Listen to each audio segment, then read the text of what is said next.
Okay, so last time we had class, we had the test, but before that, we were looking at law of sines. Okay, remember that the law of sines is used basically to figure out how big the sides are and how big the angles are in a triangle. Okay, just a reminder of what the law of sines is, in case you don't remember it. So sine of alpha over A equals sine beta over B, which equals sine gamma over C. Remember, when you use the law of sines, you only use two parts at a time.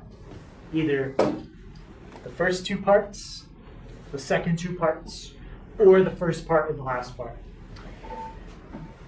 Whichever two parts you end up using, usually you set up something that looks like this. Begins with a P. Does anybody remember what we call that? Proportion. Yep. And to solve a proportion, there's a technique you use. Yep, cross multiplying. So everything with law of sines is cross multiplying. Mostly, well, pretty much everything. Also, we had 3 different triangles that we wrote down that you can use this law for. The way we wrote the triangles, we used the letter A and S. Does anybody remember one of the 3 that you can use this on? Yep. ASA. Yep. ASA, which we're not really focusing on today, but we did last time. Yep.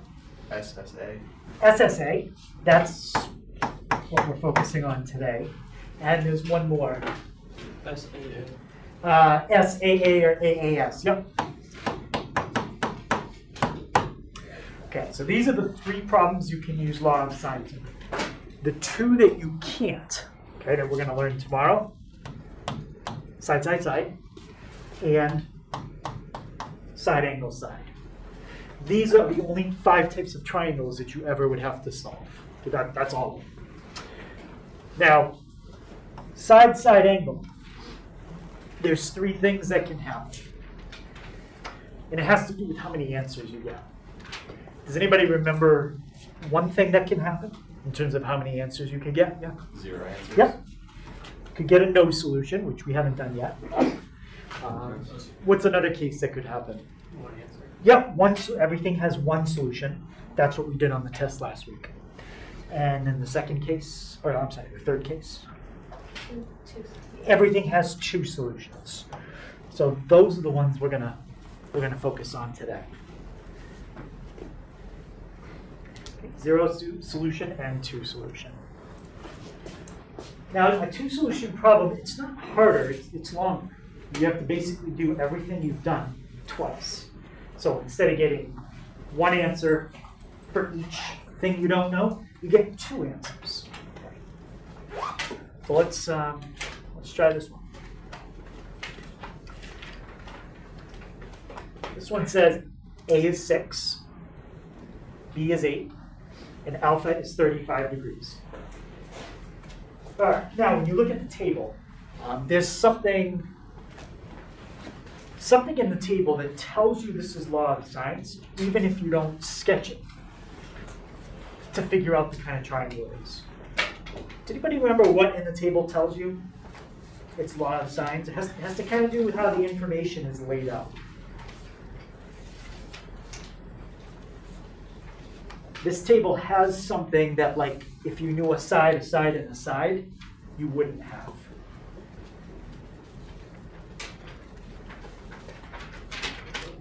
Yeah? Matching length and its angle. Yeah, we have one of the sides and one of the angles in the same row. So the key here is if you have a full row in the table, it's a law of sines problem. When we do a side, and a side, you're not going to have a full row. Or if we do a side, an angle, and a side, you won't have a full row with that either. Okay, so we'll save those 2 for tomorrow. So for law of sines to work, you always have to have a full row and a partial row. This bottom row, we can't do anything with it, okay, because it's completely empty. We got to come back to it later. So what does that mean I have to try to find first? Beta. Yes. So we're going to find beta first. Then, once you have 2 out of 3 of the angles, you can add them up and subtract from 180. then you can get your gamma. And once you have that angle, now you've got a piece of information in the last row. And you get C. Right. So let's set it up to find beta. I would make sure you make your box plenty big enough, just in case you need to put 2 answers in. Okay. So let's set it up to find beta. All right.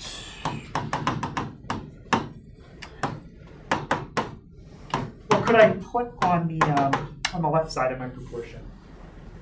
Sine alpha over A. Yep, and in this case, what are those 2 numbers? 35 degrees and 6. Yes, 35 degrees and 6. And we're finding beta. It's the only option we have. So what has to go on the right side? What is it? 8. Okay, where's that going to go? The top or the bottom? Goes at the bottom. And what about the top? Sine of beta. Yep. And really, I know we said cross multiply, but you don't need to cross multiply here. You're just trying to get sine beta by itself. So we just want to put the 8 on the other side. How would we move 8 to the other side? Times it by what? Yeah, times each side by 8. Times 8, that's gone. Put your times 8 there. Okay, so now we got 8 sine 35 over 6 equals sine beta. Okay, now we want to get rid of sine. So what function would cancel out the sine? Arc sine. Yeah, the arc sine or the inverse sine. Yep. So you're going to take the inverse sine on the right. I noticed a lot of people this year are saying arc sine. That's fine. It's not wrong. It's just usually I don't hear that as much. Is there another class or shop or anything that you learned about it that way? Physics with Susan. Oh, does she say arc sine Yeah. instead of inverse sine?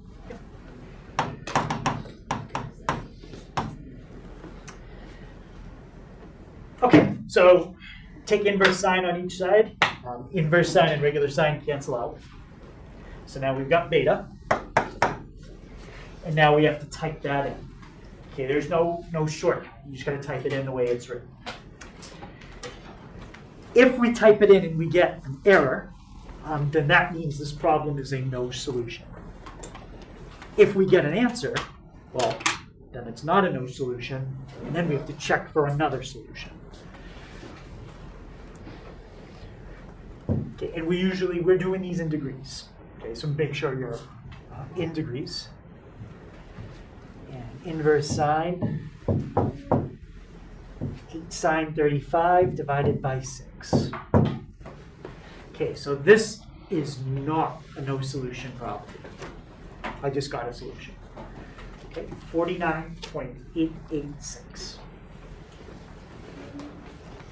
Okay, and remember, if you need to put the degree symbol on it, when you do it on Edge Elastic, you'll have that option to put it. So if you don't put it, it's radians. So make sure you put it.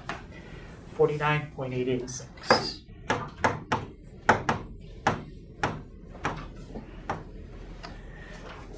All right, now, if there's a second answer, you subtract that number from something. Does anyone remember what we learned last week? You have to subtract it from. Okay, yes, thank you. There'll be a video online in about an hour. Yeah, so does anybody remember what you subtract it from? Yeah? 360? 80. Well, if you subtract it from 360, you'd get an angle that'd be too big to fit in a triangle. Yeah, subtract it from 180. Okay. So to find the second answer, subtract that one from 180. I'm not going to write that down because we did that last week. Okay, so let's see what we got.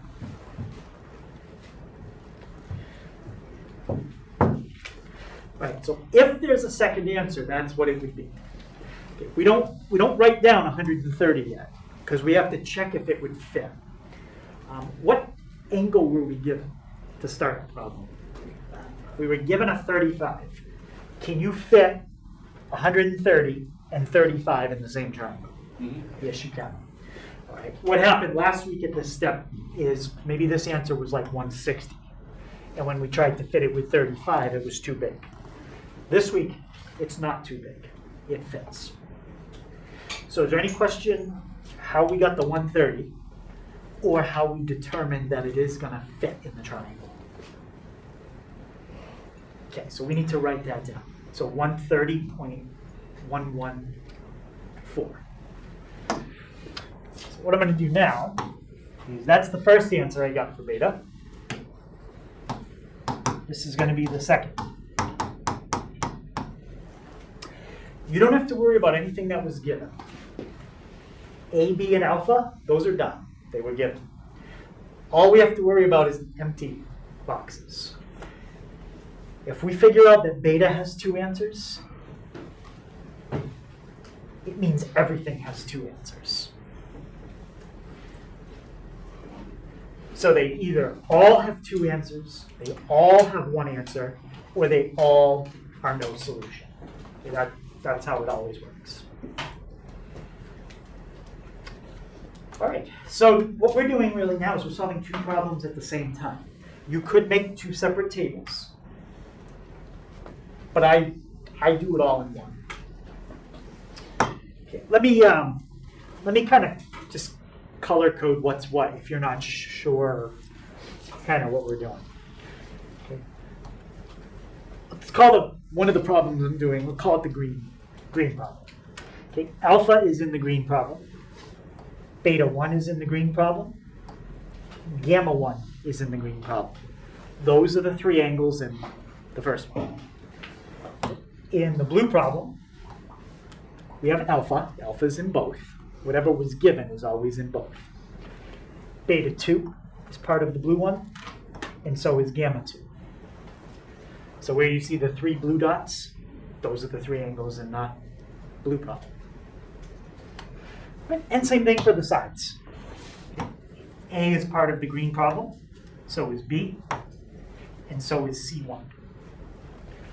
Okay, the other problem has A, B, and C2. So there should be 6 green dots up there and 6 blue dots. 3 sides, 3 angles for each problem. So any questions on that? All right, so now that we've got beta, the next thing we can find is gamma 1 and 2. How would you get gamma 1? Yeah. Subtract 180 minus 49.86. So 35. 180 minus what? 49.886. Because remember, there's 3 angles in the triangle, so we got to do 180 minus that angle and minus the. Oh, I thought you said you wanted the first one. Yeah, I want the first gamma 1. Oh, well. So to find gamma 1, that's part of the green problem. You got to subtract the other 2 angles in the green problem. So minus the 49 minus the 35, and you get 95.114.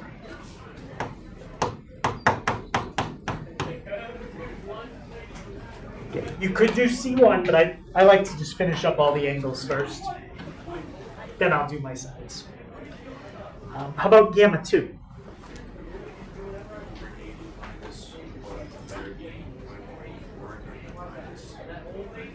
Yep. So gamma 2 is going to be the 2 blue ones added together. So 130 and 35 is 165.114.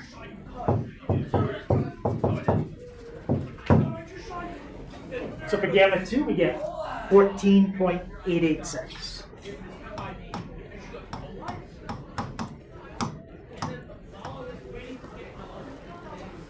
And that's gamma 2. Any question on how we got gamma 2? Now we'll do C1 and C2. And that's going to be pretty much kind of problems we've done before. Start with C1. Okay, C1 is part of the green problem. Okay, so we need to use a green row that has everything in it. Which row is part of the green problem and has everything already filled in for us? The A row. Yeah, we're gonna use that row for everything. So sine 35 over 6 equals, and if we're finding C1, what's the angle that I use? Yep, the 95. All right, we want to keep everything going to 3 decimal places. So, like if you had 14 point, if you had like 14.81 on the test, and it's supposed to be 0.88, that would be okay. If you had like 14.5, that's not okay. That's a little too far off. All right, so just keep everything to 3 decimal places. All right, and let's find C1. This one we are going to cross multiply. Can anyone tell me what am I going to multiply? Like what times what, and then divide by what?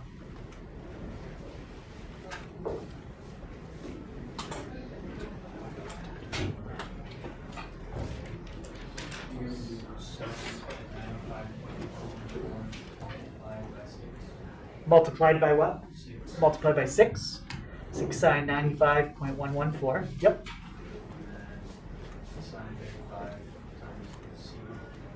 And how are you going to get C1 by itself? Divide by sine 35. Divide by sine 35. Yeah. But we don't need inverse sine because we're not solving for any more angles. Okay, once you get your angles, you're done with inverse trig. So 10.419. I'm just going to put it over here. Now, don't put a degree symbol on that. If you put a degree symbol on that, you're going to lose. You get some points, but you're going to lose some points because that's not an angle. That's a sine. Right. And now let's do C2. C2 is the blue problem. What is a blue row in that table that has everything in it? A. Yeah, A again. Sine 35 over 6. Might as well stick with that because it was given. We know it's right. All right. And what's going to go on the right side to finish that up? Sine 14.886. Yep. over C2. Over C2. So the only difference between what I wrote in blue and black is you got to change 95 to 14. So if you're using a graphic calculator, you can press second, enter, and then bring up the last thing you typed in. Okay. Change 95 to 14.886. I don't know if that really saves you a lot of time, but okay, 2.687.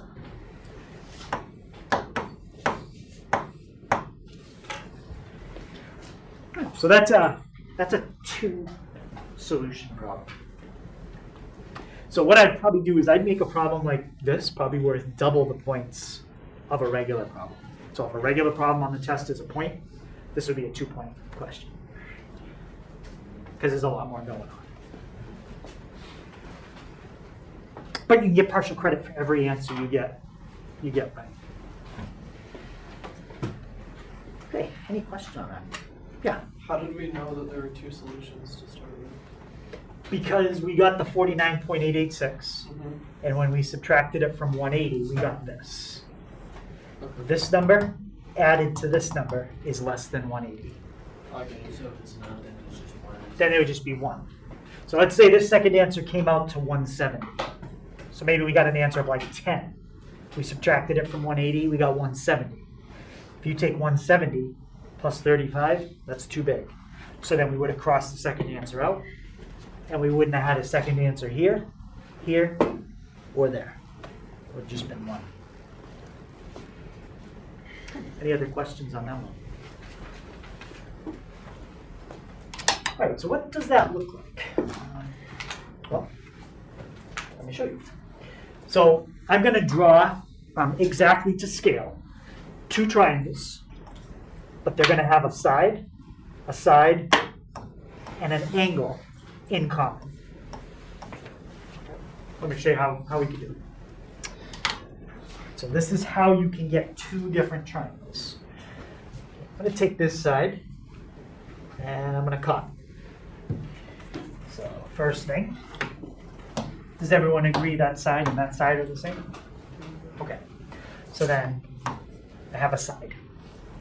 Okay, next thing I'm going to do is a second side. I'm going to take this side, I'm going to copy it, but I'm going to flip it. Does flipping it change how long it is? No. So if you measured that right-hand side, it would still be the same as the other right-hand side. Okay, so now I have 2 sides that are exactly the same length in both. And now I'm just going to draw my third side. It's the only choice I have left. Let's make my third side. Oops. Let me fix that. That's pretty good. Where's the angle that ended up being the same in both? Bottom left. Yeah, the bottom left. If you put that right there, you can see the angle in the bottom left is exactly the same in both. So this angle measures exactly the same as that angle. That's how you can take 2 sides that are exactly the same length, take an angle that's exactly the same size, and draw 2 different answers. You can't do that with any other case. Like if you gave me an angle, a side, and an angle, and you said to draw a triangle that had a certain angle, certain length side, and a certain angle, everybody's picture would look exactly the same if you did it right. It's not like some of you could get one answer and some could get another answer. That's impossible with this case. So that's an example of the 2 solutions. And notice 3 of the pieces of information are shared, and the other 3 are different. This angle is definitely different than that. That angle is different than that angle. And the length of the bottom side here is different than the bottom side there. That's how we get 2 different answers, and how we put it all on the table. All right, let's try this one.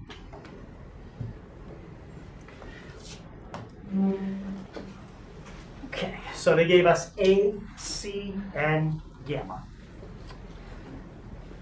So you can sketch it to see if it's law of sines, but the quicker way to tell is to look at the table and see if you have one. A what? Yeah, 1 full row, and we do. We've got 1 full row. We also have 1 empty row with no way to figure anything out in that row. That's what tells us it's the 2 solution case. If that doesn't make sense and you're not sure if it's a 2 solution case, then draw.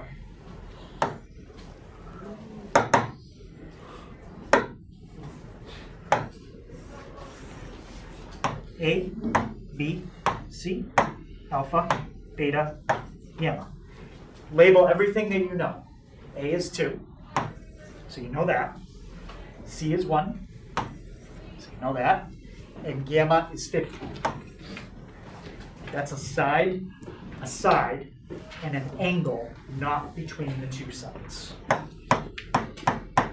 So that's the case this is the case we don't like to have, because it takes longer to side angle.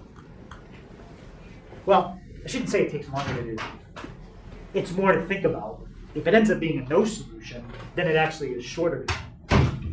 So let's see what happens. What do we have to find first? Yeah, we got to find alpha. You can't do anything with B or beta because it's an empty row. Let's find alpha. Okay, what's going to go on the left side? 50, side 50, and it's 1. Over 1. Now, I keep saying the left. You don't have to put it on the left. You just have to put sine 50 over 1 on one of the two sides. When you cross multiply, it all mixes together and works out the same. Okay, so sine 50 over 1. What's going to go on the right side? Over 2. And remember, you're trying to solve for an angle. So now you use inverse trim. But first thing you got to do is get sine alpha by itself. David, how would I get this 2 on the other side? Yep. So multiply by 2. Multiply by 2. And we get 2 sine 50. You don't even need to keep over 1. Dividing by 1, it's not doing anything. So 2 sine 50 equals sine alpha. And what would be my last step on each side? Inverse sine. Now, does anyone remember when you take the inverse sine of something, it can only go up to a certain number. Does anybody remember how big this number can be? 1. It can only go up to 1. If you try to take the inverse sine of something bigger than 1, it doesn't work. So let's just see what 2 sine 50 is. 2 sine 50. 1.5, roughly. So what's going to happen when I try to take the inverse sine of 1.53?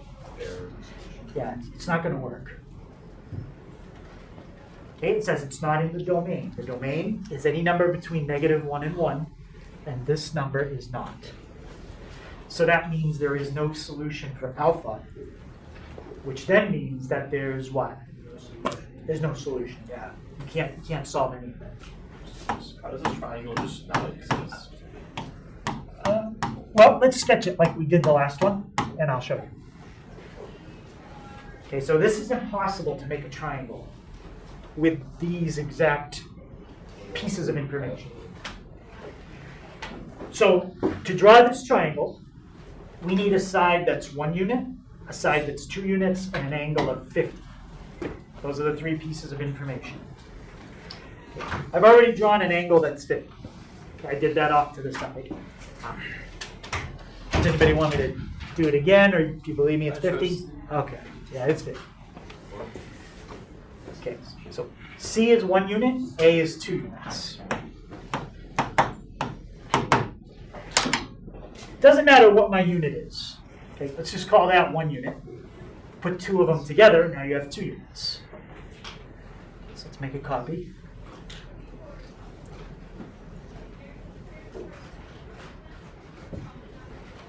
Good enough. So there's A, which is twice as long as C. Any question on what I've made so far for sides? Now I only get that little green handle if I group it together with something. I need to rotate this side, but I don't have the little green handle. So I don't know why, but it works if I go like that. Oops. Group it together, and then I can erase the dot. But now I have the little green handle, so now I can rotate it. Okay, so here's my triangle. This is A, this is B. Side C would be somewhere over here, and gamma is across from C. It's the angle right there. Okay, alpha would be over here somewhere, and beta would be up there. All right, so first thing is I need A at a 50-degree angle. So I'm going to take that, and I have to set it at exactly 50. Or pretty close. Yeah, that looks good. Now, I can't turn that anymore. I can't turn it, and I can't change the length of it.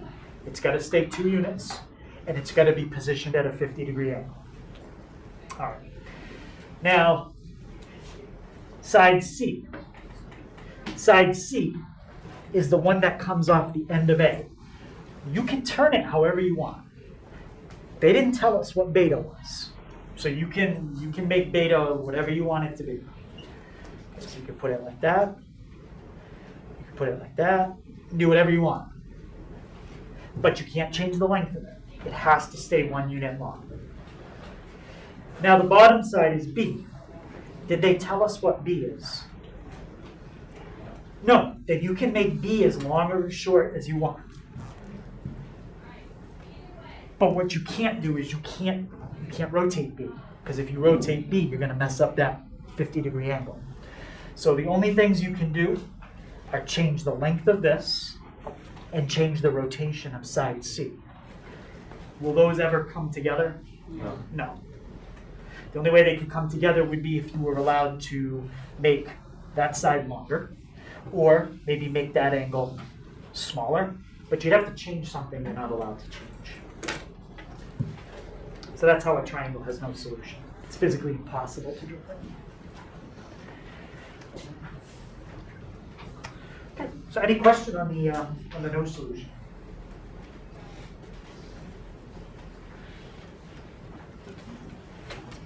All right. So let's try, I think I just have 2 word problems, and that's it. So the first word problem is going to be about measuring the height of a mountain. And the way you can do it, you need to measure the same thing twice.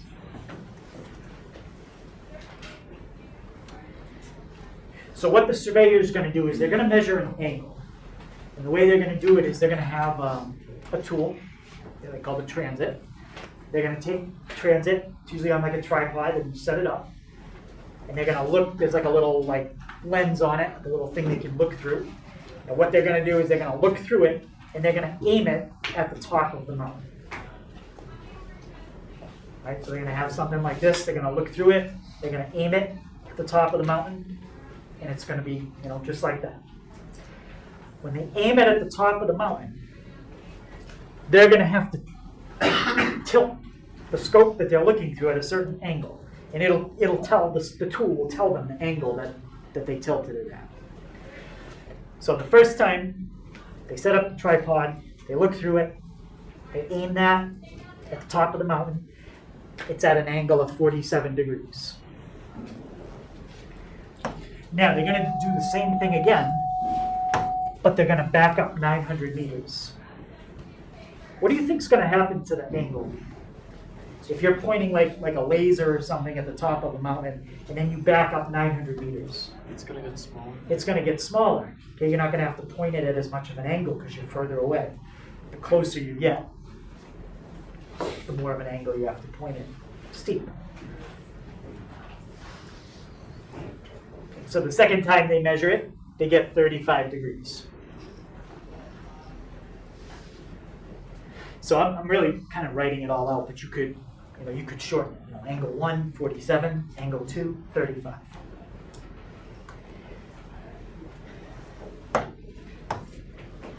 Now this is called an angle of elevation.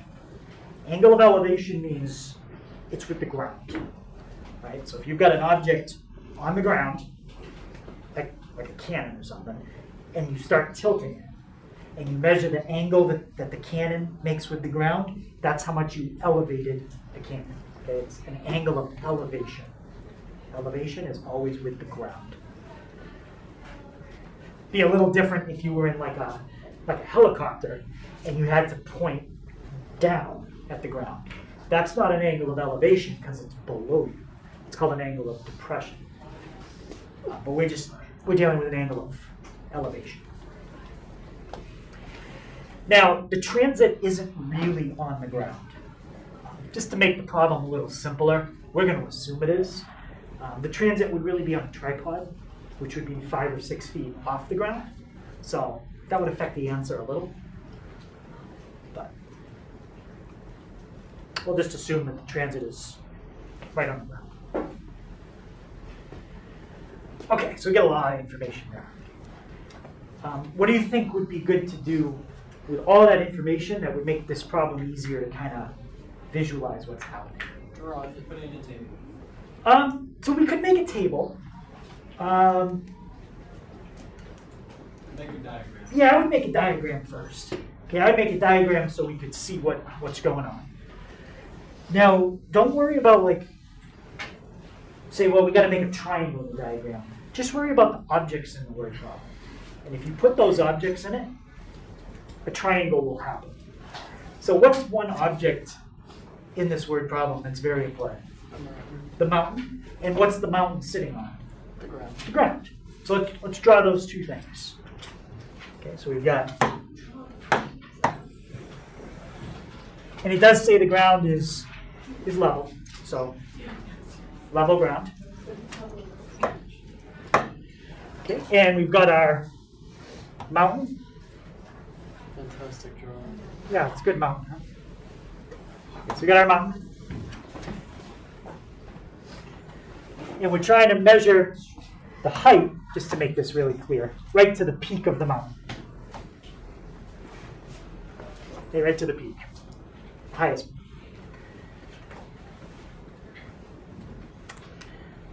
So, we need to mark something else. We got the mountain, we've got the ground. What else do we need to mark?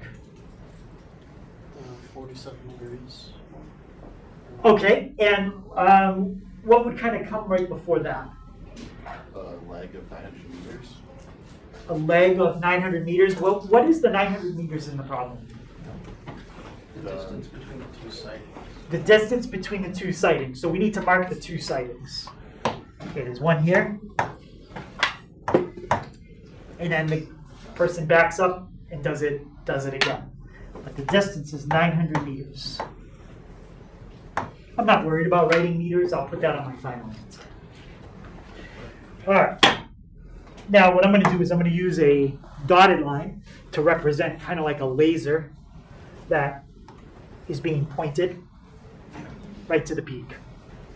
Okay. Then the surveyor backs up 900 meters and does the same thing again. So you could either do this as the same person and you go to a different spot and do it, or if you had two people, you could do it that way too. But the point is you need to observe whatever you're looking at from two different spots. And the object you're looking at can't be moving. That's why a mountain is a good candidate for this. Okay, if the object was moving, that would make it more complicated for you to drive 900 meters, because by the time you drive to a new spot, it might have moved a little bit, and then that messes you up. Okay. What was the first angle of elevation? 47 degrees. Okay, so that's from the ground, tilted up towards the mountain. And then how about the second angle of elevation? 35. 35. Okay. And what we're trying to find is that. That's the height of the mountain. Okay, so let me trace that triangle and see if we can figure out the height.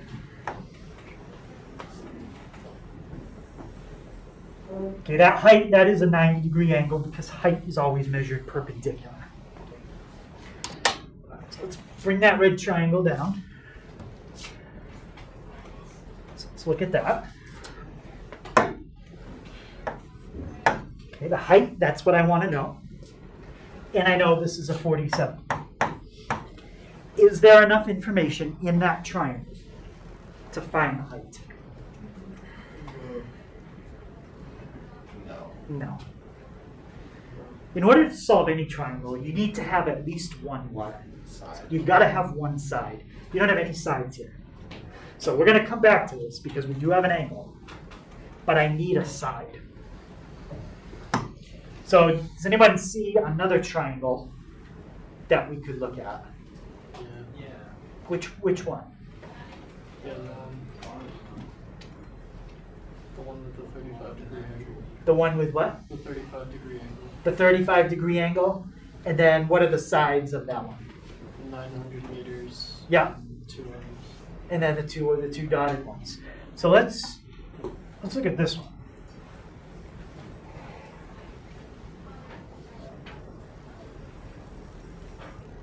Okay. Now, what do that green one and red one have in common? One of the sides. Yeah, they share one of the sides. Right there. So if we can figure out, let's just call this side A. If we can find the length of that side, that's really the length of this side right here. Then we have enough information. We can find the height. So let's label everything we can in this green triangle, and then see if we can solve it. Okay. What do I know about, or what do I know in the green triangle? The bottom. Yep, I know this is 35. Length to the bottom is 900. And I actually know two other things. Yep. The side that is, was it not complete? 180 minus 47 is your answer for the Yeah, this angle right here. supplementary. Yes, those are supplementary. So that's 180 minus 47. So 180 minus 180 minus 47, 133.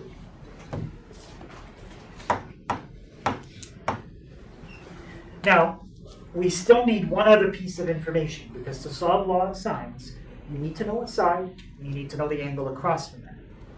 We don't know that yet. But what else could I figure out here?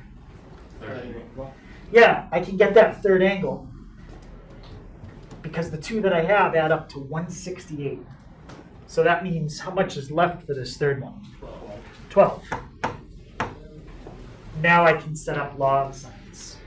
Okay, and we're going to solve for A.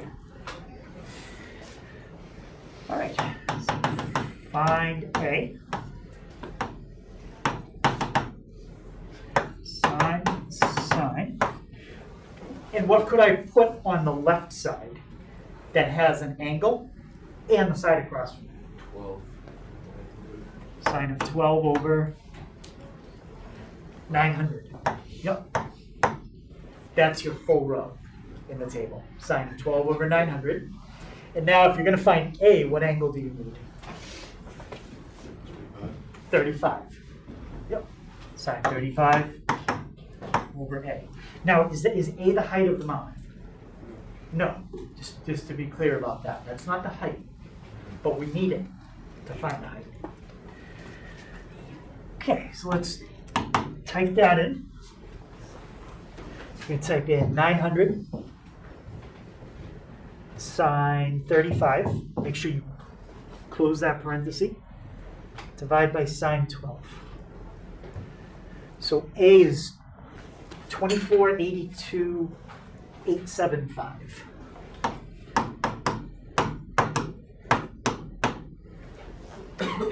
That's A. Now, A is really the what in the red triangle? It's the hypotenuse. Yeah. 2482,875.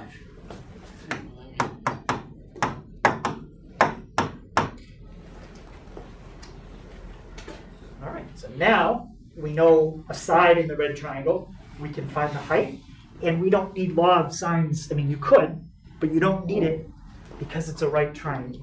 We can use Sakatoa to finish it up. So we've got this angle, this side, and that side.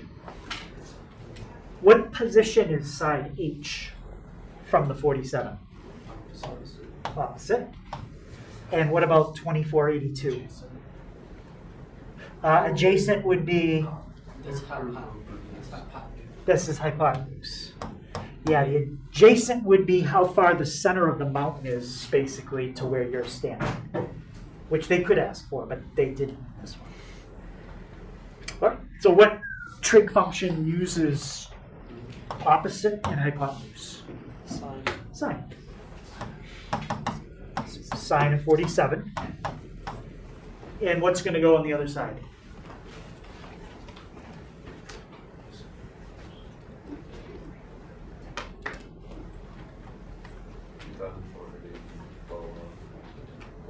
So what goes in the top? H, number sign is opposite over hypotenuse. So H in the top and what in the bottom? 2,487. Yep. And now just multiply it on each side, and there's your height. So the height is going to be 2482,875 sine 47.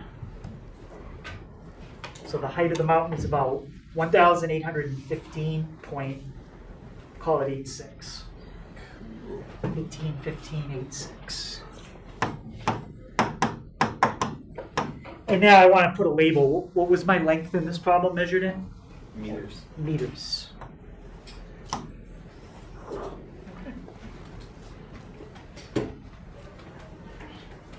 That's the height of the mountain. Does that fall? Well, it's not exact, but if you take and triple it, meters, it's about a little more than 3 feet to a meter. It's 3 feet to a yard. So if you triple that, that's about a little under what, 6,000, 5,600, 50, somewhere around there. And then add a little bit more to it, so maybe 5,800, might be about 5,900 feet. That's about a mile. So it'd be tall for a mountain in this area. Mount Wachusett, for reference, is about 2,000. I think it's about 2,000 feet. So it's almost 3 times as high as that. So it's closer to like Mount Washington. What is the tolerance when you're measuring your mountain? But, I don't know exactly what the precision would be that they need, but you know, I guess if you're hiking it, you don't really care if it's you know, 0.5 feet more or something, you know. But yeah, I don't know for geological survey stuff. I don't know the precision. But if you go to the top of different mountains, I know like Mount Monadnock, if you've been to the top there, in the rocks, if you find it at the summit, there's little markers. They look like they're like bronze kind of things. I don't know what they're really made of, but it says like geological marker, and it must be something that they measured. But it doesn't say like how precise of a number it is. Yeah. Yeah. But certainly not tall for a mountain compared to like in the western United States. There's cities in the western U.S. that are way higher than just that alone. You know, so I think the tallest mountain in the western part of the U.S. is Mount Whitney, and that's in the continental U.S., not Alaska, is Mount Whitney. And I think that's around about 14,000 feet. But Alaska has a mountains a lot higher than that. But that's just in the U.S. Mount Whitney is the highest mountain. All right, so let's look at our last question. So the last one, it's going to be another triangulation problem, which is what we did last time. Observing the same thing, not moving, from 2 points. This time, though, instead of having to travel to the 2 points, we're going to have 2 Coast Guard stations, 100 miles apart. Okay, and the 2 Coast Guard stations, we'll call them Zulu and X-ray. They're 120 miles apart. And they see a signal. Maybe there's like a boat out in the ocean, and they have a light like on top of the boat. And the 2 Coast Guard stations, maybe with like binoculars, they could see the light way out in the distance.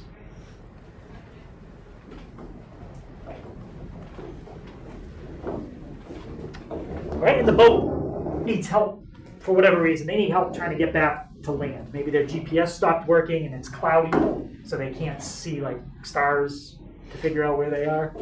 But they send out a light, and they're hoping the Coast Guard station can tell them the direction to head back. Now, what's going to happen this time is let's pretend like I'm the boat, and if you're over by my desk, which way do you have to look to see me? Like in terms of left or right? Yeah, you have to look to the left to see me. Now, if you're over by the window, you have to look to the right to see me. So because I'm in the middle of you, each observer in the room sees me from a different direction. And that's exactly what's going to happen with the boat. It's going to be in the middle of the 2 Coast Guard stations. We're not going to say left and right. We're going to say east and west. Okay. So when I say call, it could be a light on top of the boat, and that's how they're seeing the boat. So Station Zulu sees the boat 40 degrees east of north. Okay, so Station Zulu sees the boat 40 degrees east of north.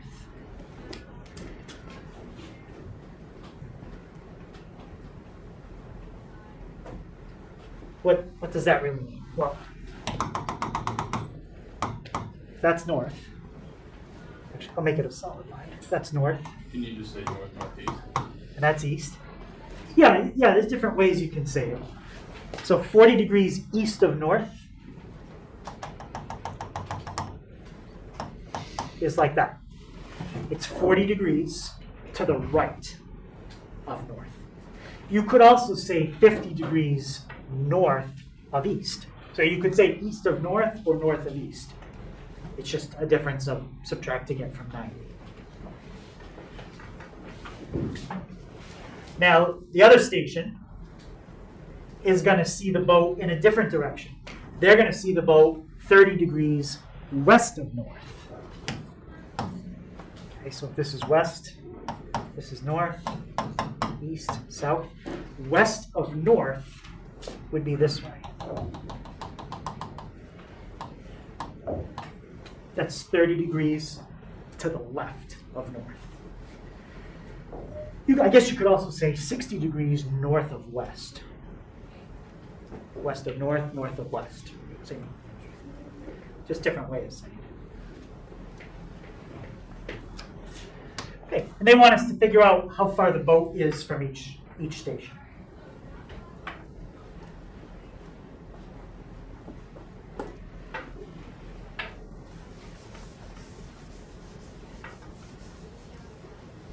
Okay.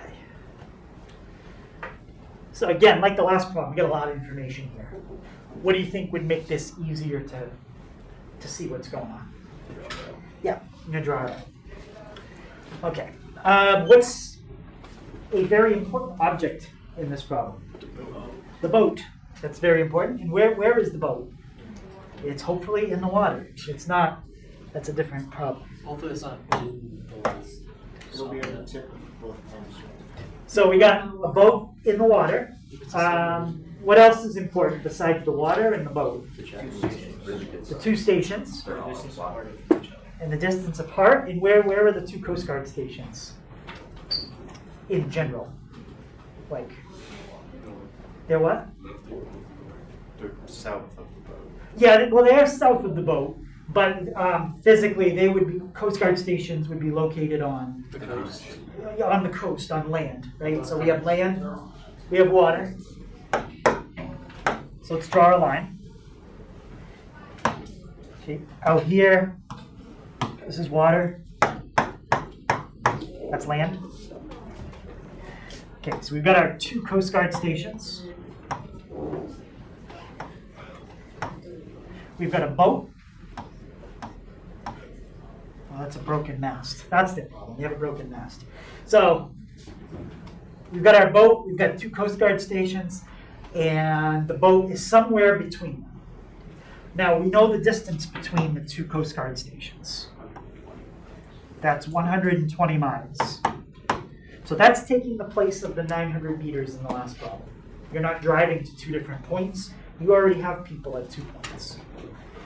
Now, each station sees the boat. So let's put the direction when they look out. They see the boat that way. And when the other station looks out, they see the boat that way. Now, the direction.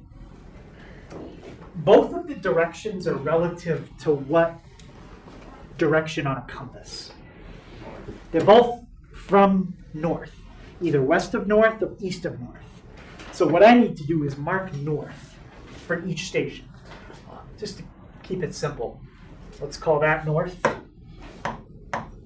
for the first station, and then I'll draw north over here as well.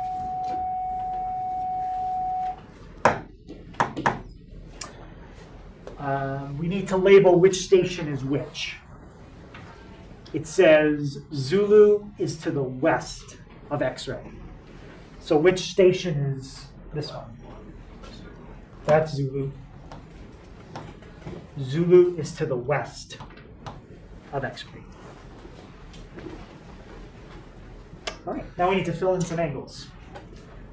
It says the call to station Zulu is 40 degrees east of north. Where would east of north be? 40 degrees east of north from Zulu.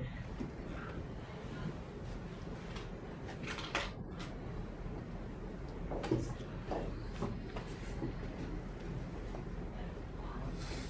angle will be located on top of that from north, not the east.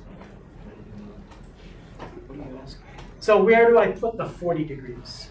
Put the 40 degrees on top, between the north and the angle.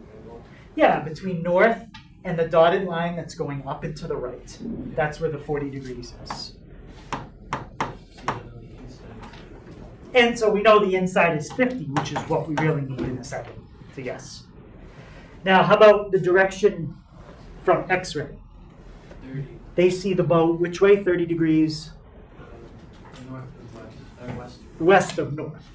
So where's the 30 going to go? Where the north line is, to the triangle.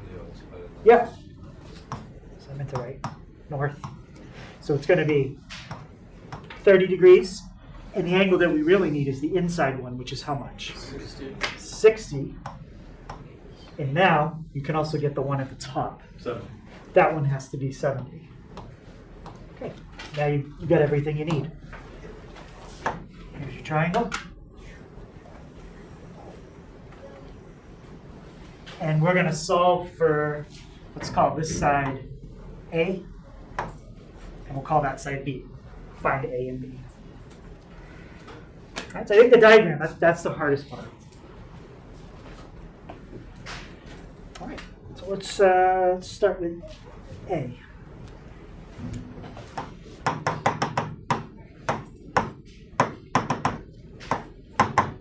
What's going to be my proportion to find A?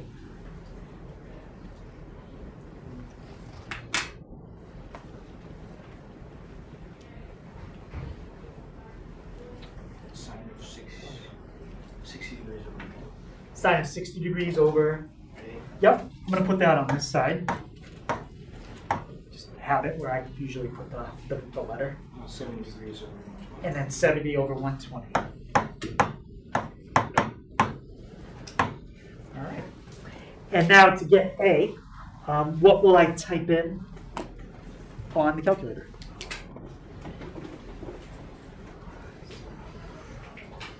It's 120 signs. 120 sine 60 divided by sine 70. divided by sine 70.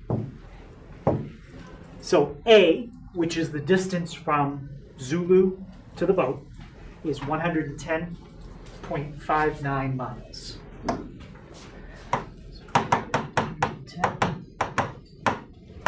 and that's Zulu to ship.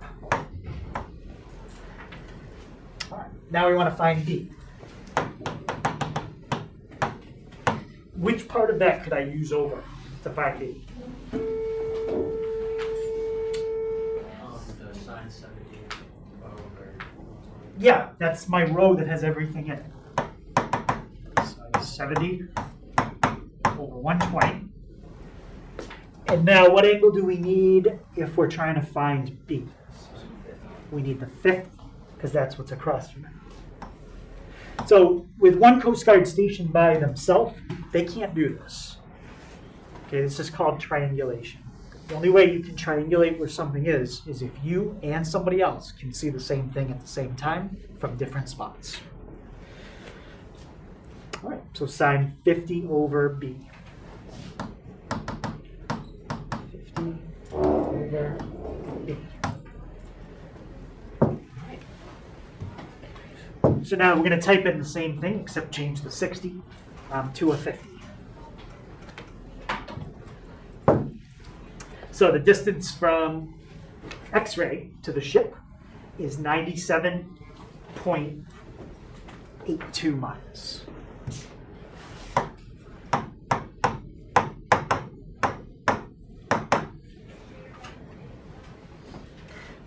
X-ray to the shape. Any question on that?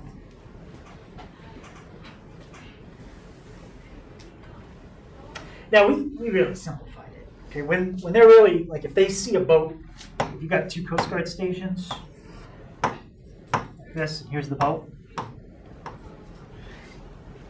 They may not be able to pinpoint exactly where the boat is. They might have to take into account that the boat is moving. And if they're 100 miles away from the boat, by the time they get there, the boat might not be where they were before. So if the boat could keep their light on, that would be fine. Then they could go towards where they see the light on the boat. But let's say they got a fix on the boat, and then all of a sudden the boat's light burnt out. Well, now they know where the boat was. It's 100 miles away. By the time they get there, where's the boat going to be? So now they got to figure that out. So what they might do is instead of saying exactly where they see the boat, they might give a range where they saw the boat. They'll say the boat is somewhere, almost like, like when you ever watch the weather and they do like where a hurricane's going to go, they give you kind of like a cone and they show you like the further out they go in like the days to predict where the hurricane's going to be. They're not as accurate. It's like a bigger area than it could be. Right? And same thing here.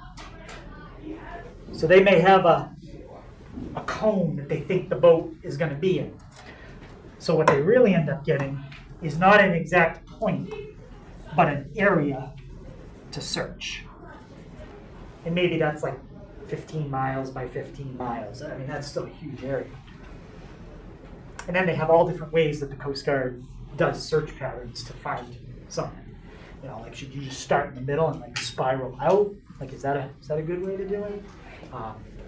There's a whole science to how you find an object and when you don't know where it is, but you have an area to look at. But that's not something we're going to get into. Okay, so any questions on that?